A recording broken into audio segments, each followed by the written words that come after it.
মানুষের দায়িত্ব নিয়ে গিয়েছিলাম, সেই দায়িত্ব আজকে আমরা বিজয়ী হয়েছি। যমুনা টিভি সহ যারা আসছে, আমরা আন্তরিক মোবারকবাদ জানাই।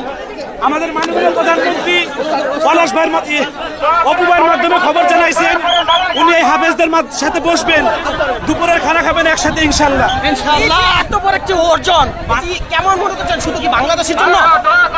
আমার চোখের পানি দেখে আপনি বলছেন অনুভূতিটা, আমি খুশিতে আত্মহারা হয়ে গেছি। আমি আজকে মানুষের এই ভালোবাসায় আমি বিমুগ্ধ হয়ে গেছি। আমি এই মোবাইলটা ধরো, আমাদের এই যে আশরাফি ও 30 পারা গ্রুপে সারা পৃথিবীর মধ্যে তৃতীয় হয়েছে, 1,80,000 রিয়াল পুরস্কার পেয়েছে।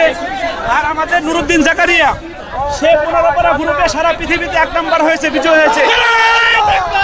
133টা দেশ ছিল মোট, এই 133 দেশের মধ্যে বাংলাদেশের লাল সবুজের পতাকা কাবা শরীফের মধ্যে এক হয়েছে, বিজয় হয়েছে। এটা আমি আমার দেশের মুসলমান ভাইদেরকে বলবো যে আপনারা সবাই, কি বলবো ভাই, হুজুরের কান্না দেখে আমিও কেঁদে দিছি। মানে এমনিতে কাঁদে নাই, একটা খুশির অনুভূতিতে কান্না চলে এসেছে।